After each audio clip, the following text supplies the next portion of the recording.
Graça e a paz a todos, queridos, da parte de Deus, por nosso Senhor e Salvador Jesus Cristo.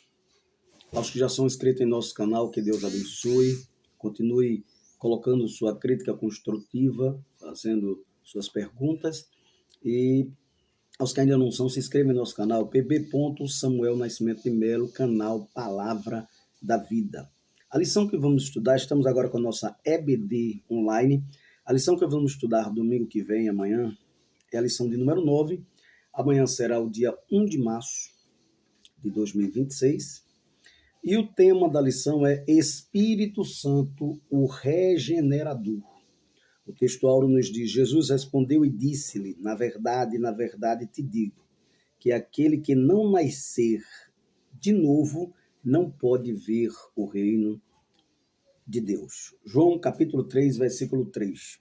A verdade prática nos diz: a regeneração é a obra, é a transformação operada pelo Espírito Santo, pela qual o pecador se torna uma nova criatura, nova vida, uma nova pessoa, novas atitudes, novas ações, nova maneira de pensar e de compreender a vida.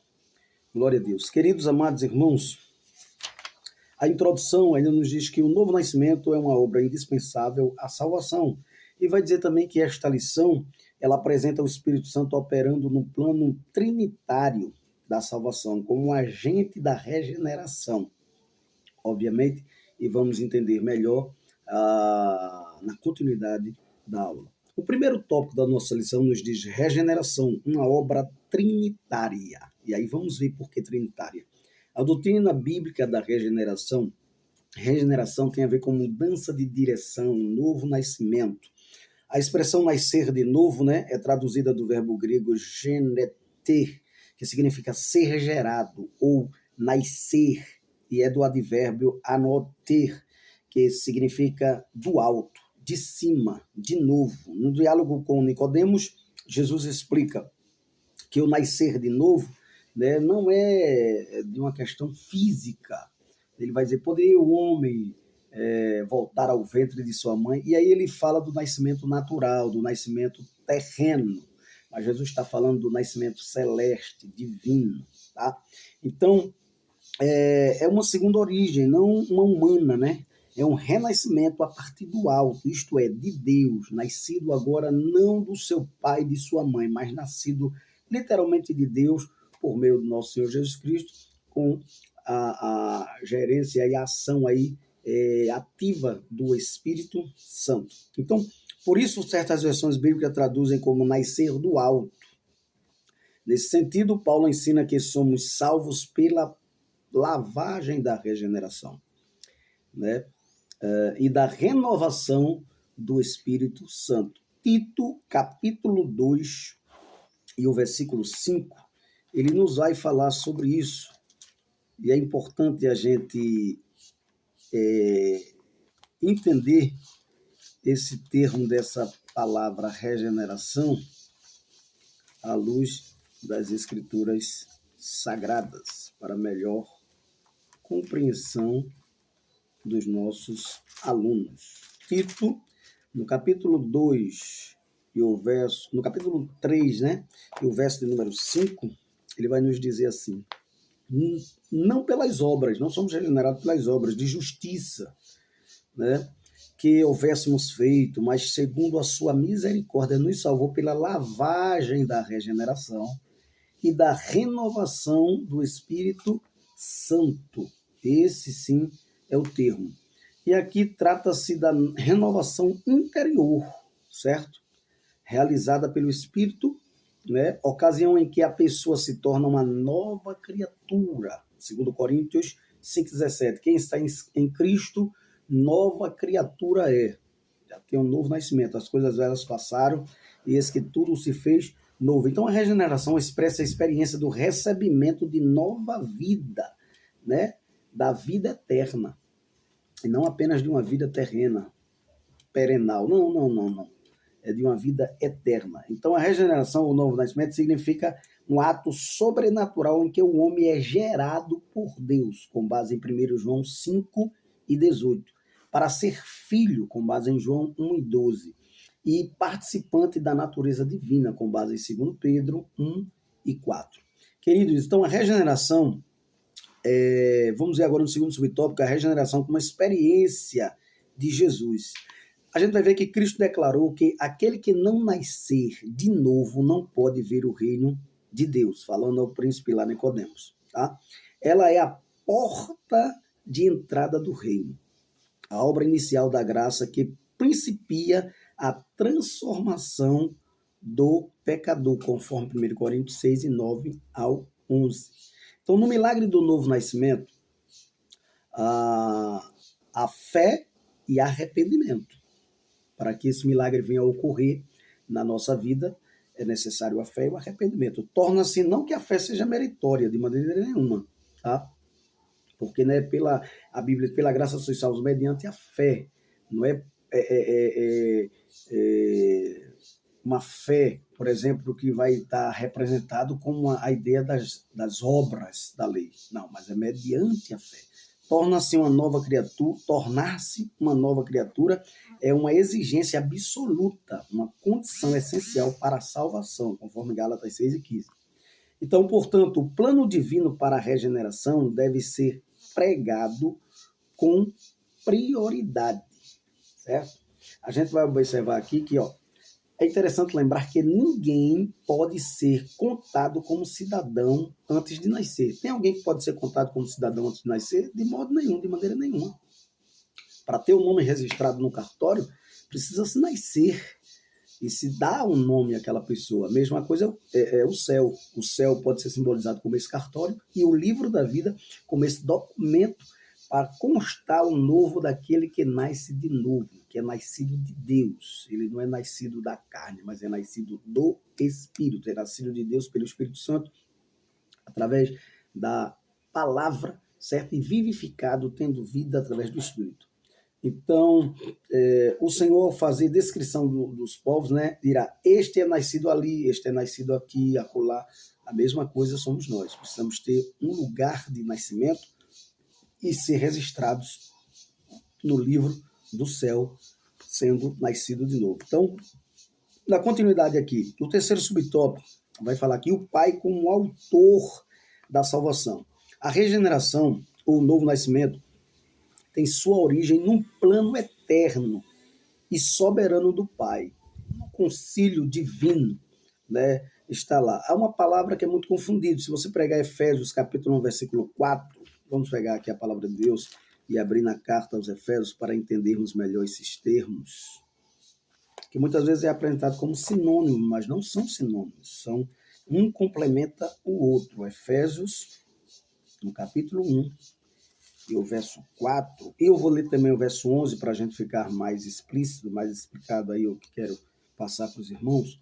Como também nos elegeu nele antes da fundação do mundo para que fôssemos santos e irrepreensíveis diante dele em amor. A palavra elegeu é uma coisa. No versículo 11 vai falar, nele digo em que também fomos feitos herança, havendo sido predestinados conforme o propósito daquele que faz todas as coisas, segundo o conselho da sua vontade. A palavra eleição, né, tem a ver com escolha, enquanto predestinação tem a ver com determinar antes. Não podemos confundir isso. Deus nos escolheu e nos predestinou porque antes nos conheceu, conforme Romanos, abra sua Bíblia, no capítulo 8, e aí a gente vai entender melhor. E o verso 29 e 30. Romanos 8, verso 29 e 30, que diz assim, porque os que dantes conheceu, olha, segundo a sua presciência, ele primeiro conheceu, também os predestinou, predeterminou, certo? Determinou antes, para serem conformes à imagem de seu filho, a fim de que ele seja o primogênito entre muitos irmãos. E aos que predestinou, esses também chamou, e aos que chamou, a esses também justificou, e aos que justificou, também glorificou. Houve a glorificação do corpo, todo aquele processo que é o processo que a gente chama de final da santificação, que ainda vamos tratar aqui. Então, queridos, eleição é uma coisa, escolha é outra e presciência é outra. Então, ele nos escolheu porque nos conheceu antes, segundo a sua presciência. né? Então, o que acontece? Ele é um Deus que sabe todas as coisas. Ele é um Deus presciente, sabe por antecipação, e onisciente, sabe de todas as coisas. Vamos mais adiante. Esse amor divino é a fonte primária da salvação, não condicionada aos méritos humanos, mas oferecido por graça divina, mediante a fé.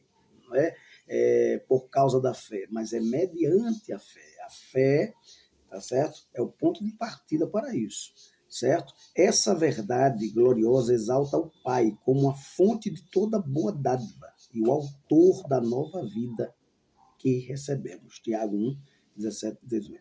Então, no quarto subtópico, diz o Espírito como agente da regeneração. Como é que o Espírito age agora como agente da regeneração? Esse mesmo Espírito que também estava lá como agente ativo na encarnação do Verbo. A regeneração é um ato da misericórdia divina, conforme Tito 3 e 5, a gente já leu. É o Pai que o decreta, Efésios 1 e 4. O Filho que o torna possível por sua morte e ressurreição. E o Espírito que realiza no coração do pecador, conforme João 16 e 8. Ele convence do pecado, da justiça e do juízo. Jesus explicou essa ação do Espírito ao dizer: o que é nascido da carne é carne, e o que é nascido do Espírito é Espírito. Isso indica que onde o Espírito opera, ocorre transformação, mudança de direção, mudança de atitude, de vida, transformação espiritual. Essa mudança se torna visível por meio do fruto do Espírito na vida do regenerado. Ele vai ter as 9 virtudes do fruto. A gente vai explicar isso mais adiante. No segundo subtópico, no segundo tópico da lição, melhor dizendo, no segundo ponto da lição, melhor dizendo, vai falar sobre a natureza espiritual da regeneração. Qual é a natureza espiritual da regeneração? A gente vai ver que Nicodemos, ele revelou incompreensão. Ele estava vendo pela mente humana, natural, certo? Algo que era espiritual. Como pode um homem nascer sendo velho, né? Irá tornar ao ventre de sua mãe, vai ter essa renascimento. Seria um renascimento, né? Seria nascer realmente de novo, verdadeiramente. Mas a pergunta reflete sua visão limitada, né, no plano natural, daqui do ser humano natural. O principal entre os judeus interpretou o nascer de novo como se fosse algo físico, carnal, carne. Esse fato evidencia que a mente religiosa, espiritualmente morta e presa à lógica humana, é incapaz de compreender que a justiça de Deus não advém das obras, conforme Romanos 10 e 3. Ele estava pegado à ideia de mérito para entrar no reino de Deus, mas Jesus exigiu algo totalmente novo. Ele estava pegado à lei, né, a méritos, aquela questão meritória, eu preciso fazer isso para que isso aconteça, aquela questão de troca. Uma transformação interior operada pelo Espírito, não um mero aperfeiçoamento de conduta, né, o aprimoramento moral, ainda que isso também aconteça, mas não é apenas isso, mas um novo nascimento operado de dentro para fora. As coisas espirituais é de dentro para fora.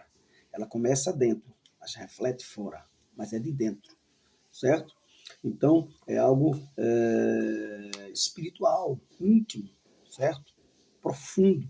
Segundo subtópico do segundo ponto, nos diz assim, uma obra soberana do Espírito. Então, veja bem, Jesus ensina a Nicodemos que para entrar no reino de Deus é necessário nascer da água e do Espírito. Não que precisamos ser batizados pelas águas que vai gerar salvação, nada disso. É apenas um símbolo daquilo que já acontece interiormente em nossa vida. São duas coisas que se complementam, água e Espírito. A água fala de purificação, de lavagem. O Espírito fala de vivificação, de nova vida, de vidas sendo gerada. Então, isso significa uma transformação espiritual completa, ser purificado dos pecados e receber renovação interior pelo poder do Espírito. Assim como o Espírito vivificou, né, a Cristo, ele nos vivifica, certo? Essa mudança não pode ser produzida pela carne, mas somente pelo Espírito. Pelo Espírito. Cristo assegura que o vento sopra onde quer. A gente ouve a sua voz, mas não sabemos de onde vem nem para onde vai. Assim é a obra do Espírito. Certo? Por isso que diz que um homem espiritual discerne a tudo e por ninguém é discernido. Assim como o vento é livre, o Espírito opera de modo soberano na salvação, sem ser controlado por nenhum esquema humano, nenhuma máquina. Não está preso e ligado a nada. certo? É somente por essa ação divina que o pecador nasce espiritualmente e passa a ter uma nova vida em Cristo, né? Quem está em Cristo, nova criatura é, repetindo, 2 Coríntios 5,17. Assim, um cristão regenerado é aquele que teve o coração transformado e passou a viver segundo essa nova natureza espiritual. Não é aquela que a pessoa mais carrancuda, aquela pessoa de coração duro, aquela pessoa que guarda rancor, ódio. Não, não. Ela muda a sua conduta também. Terceiro subtópico do segundo ponto. Uma nova vida e nova conduta. Cristo deixou bem claro que o que é nascido da carne é carne. Ele vai estar o quê? Tendencioso às paixões carnais, à concupiscência da carne, aos desejos desenfreados, certo? Essa distinção mostra que nada da carne pode produzir vida espiritual. A carne gera concupiscência e aprisiona.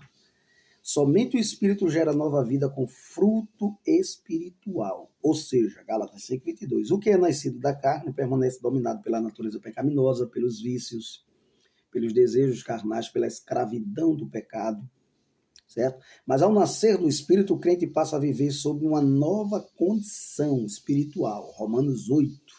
Nenhuma condenação há para os que estão em Cristo Jesus, que não andam segundo a carne, mas agora ele anda segundo o Espírito, certo? Com uma nova mentalidade, e vos renoveis no Espírito do vosso sentido, Efésios 4,23. Essa nova vida se evidencia na prática da justiça, no amor fraternal, no desejo pela palavra e na obediência a Cristo e aos seus mandamentos. Marcas da regeneração puramente genuína, certo? Então vamos lá, querido. No terceiro ponto ainda da nossa lição, vai falar sobre sinais do novo nascimento. Que sinais são esses? É a justificação pela fé, o primeiro sinal. Mas lembrando que, ainda falando da regeneração, eu quero ler um versículo muito maravilhoso que vai nos dar toda a deixa completa da regeneração. Efésios, abra sua Bíblia em Efésios, no capítulo de número 5:26. Efésios 5:26, que vai nos dizer assim: porque nunca ninguém... Efésios 5:26, é isso mesmo? 5:26.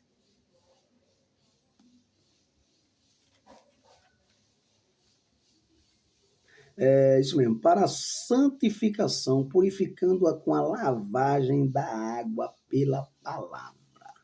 O Espírito Santo é esse agente que usa a palavra para nos purificar e ele mesmo nos vivifica, nos dá nova vida. Amém? Então, para santificar, fomos purificando, para santificar, purificando-a com a lavagem da água pela palavra. Somos nascidos de novo, certo? Então, é a água e o Espírito. A água como símbolo de purificação e o Espírito como sinônimo, símbolo de vida para nós. Então, no terceiro ponto da lição, sinais do novo nascimento em Cristo. A justificação pela fé. E aqui vem um termo bem interessante. Justificação. O que seria justificação? A palavra justificação tem a ver com inocentado de culpa. É mais do que salvação. Escuta bem. Pela fé em Cristo, o pecador é justificado recebendo uma nova posição diante de Deus, não por mérito pessoal, mas pela obra redentora do Calvário, certo? O crente não é apenas perdoado, mas é declarado justo diante de Deus. Veja bem, somos pecadores, com pecados absurdos, mas agora o Senhor nos justifica em Cristo Jesus, de uma maneira que vamos ser inocentados da culpa. É como se estivéssemos num corredor para a morte, para a condenação, para sermos atingidos pela ira de Deus, mas agora a gente agora é justificado, vem Jesus como nosso advogado, certo? E o Espírito Santo nos dando essa sentença de liberdade, né? E aí, o que acontece? A gente agora é justificado como se nunca tivesse praticado aqueles atos. Veja que coisa maravilhosa. Então, é isso que é justificação. Essa dádiva é recebida somente por meio da fé, como resposta à graça de Deus revelada em Cristo, a graça preveniente, porque Deus já antes conheceu, antes sabia, certo? Então, a justificação, portanto, não acontece a parte da fé, certo? Mas após após a pessoa crer em Cristo como Salvador. Ela não acontece antes de se crer em Cristo como Salvador, de maneira nenhuma, certo? Esse é o resultado da ação do Espírito Santo, que leva o pecador à fé e, consequentemente, à justificação, certo? Conforme João 16:8, ele convence do pecado, da justiça e do juízo. Os efeitos da justificação pela fé incluem a paz com Deus, certo? Romanos 5:1, temos paz com Deus, e adoção como filhos amados do Pai, conforme João 1:12. Fomos adotados por Deus, certo? E agora Jesus tem um monte de irmãos, e nós estamos entre eles. Segundo subtópico do terceiro ponto, a vida de santificação. E aí vem uma questão. Na obra da redenção, o pecador imediata, o pecador é imediata e simultaneamente salvo, certo? Regenerado, justificado e adotado como filho de Deus. É salvo, certo? Regenerado, justificado e adotado. Olha bem, a partir daí inicia-se um processo contínuo de santificação, separação, certo? De coisas terrenas, de coisas banais, de coisas passageiras, de coisas supérfluas, tá? Ou seja, uma vida separada do pecado e consagrada à obediência, até a sua glorificação final no dia de Cristo, que aí vamos estar livre da presença e de ações pecaminosas, certo? Então o crente passa a viver segundo o Espírito e não mais como escravo da carne, certo? Conforme abordado na lição anterior, a santificação apresenta aspectos posicionais e progressivos, né? A partir do início, aceitamos já, inicia esse processo, ele é progressivo e depois ele tem o estágio final, que é a glorificação. Que o crente avança em maturidade espiritual e se torna mais semelhante a Cristo, parecido com Cristo, porque vai ter as atitudes semelhantes a de Cristo. Paulo vai dizer: sede meus imitadores como eu sou de Cristo. Vamos viver uma vida agora de santificação, certo? Essa nova vida recebida na regeneração se manifesta pela renúncia do pecado e pela prática contínua da justiça e santidade. Deus abomina a injustiça. Deus, ele odeia a injustiça. Então precisamos viver uma vida justa, né, através de Jesus Cristo. Terceiro subtópico do terceiro ponto, o fruto do Espírito. E aí vem uma coisa maravilhosa e final dessa lição. Um importante efeito visível da regeneração é o fruto do Espírito. Um crente que é nascido de novo, ele vai ter demonstração desse fruto na vida dele. E esse fruto inclui amor, benignidade, bondade, gozo, que é alegria, benignidade, que é paz, longanimidade, bondade, fidelidade, que está a ideia de fé, mansidão, temperança, que tem a ver com o domínio próprio. Então, tudo isso vai estar sendo gerado nessa vida por meio do Espírito. E a parceria é o homem, é o ser humano, que vai estar ligado ao Espírito. Quando andamos no Espírito, praticamos essas virtudes da obra do Espírito em nossa vida. Então, não se trata de dons espirituais, né, como está lá em Coríntios, não. São virtudes, 9 virtudes do fruto do Espírito. Não se trata também de frutos aqui, Gálatas 5:22. Se trata do fruto do Espírito. E aí o que acontece? Antes era dominado pelas paixões, certo? Carnais, mas agora manifesta a presença do Espírito em suas atitudes diárias. Portanto, o fruto do Espírito é a evidência prática da regeneração na vida de qualquer ser humano, certo? Quem nasceu de novo passa a refletir, ainda que imperfeitamente, o caráter de Cristo em suas palavras, ações e reações. A maneira de falar é diferente, certo? As suas palavras soam diferentes, suas ações soam diferentes, demonstra que a pessoa está com o fruto do Espírito, com essas virtudes do fruto na vida dela. Tal postura não pode ser esporádica, né? Mas uma marca contínua da nova vida recebida em Cristo. Todos os dias precisamos demonstrar que o fruto do Espírito está sendo gerado em nós e que nós estamos manifestando as obras dessa virtude do fruto, que toda ela estava em Cristo. É interessante porque o Espírito Santo, ele gera literalmente ali, né? Obviamente que há uma ação trinitária ali na encarnação do Verbo, e agora o Verbo, através do Espírito Santo, gera em nós esses frutos, né? Que toda essa virtude estava em Cristo. E agora ela precisa ser refletida em nós e ser trabalhada em nós por meio do Espírito Santo. Amém? Então, que Deus nos abençoe, que Deus nos ajude, nos guarde, nos livre de todo mal, nos dê uma aula abençoadora domingo que vem para a glória do seu nome, né? A conclusão nos diz assim: a regeneração é uma obra trinitária operada pelo Espírito Santo. Não é um esforço humano, mas uma transformação espiritual profunda como um regenerador. O Espírito concede nova vida, uma nova natureza, uma nova direção ao ser humano. É necessário nascer do alto para ver e entrar no reino. Não é só ver, né? A ideia de ver aí é entrar no reino. Que cada crente se deixe conduzir pelo Espírito e reflita dia a dia a natureza divina recebida no novo nascimento. Que Deus nos abençoe, que Deus nos ajude, que Deus continue com a sua graça sobre nossa vida. E lembre-se disso, só entre em algum recinto se Cristo entrar com você. E só converse algo se ele puder participar. O importante é que eu diminua e que ele cresça. Pai, te louvamos por esse momento oportuno. Abre a mente de cada professor, de cada aluno para aprender essa tua palavra tão profunda, Pai. Para que os olhos deles espirituais sejam abertos sobre a questão do novo nascimento, da regeneração, dessa nova vida. Quem não nascer de novo não pode ver o reino de Deus. É aquele que nasceu uma só vez, ele morre para sempre. Mas aquele que nasce pela segunda vez, ele viverá eternamente. Te louvamos por tudo. Amém. Que a graça do nosso Senhor e Salvador Jesus Cristo, o grande amor de Deus e a comunhão e a consolação do Espírito seja com todos agora e sempre. Amém.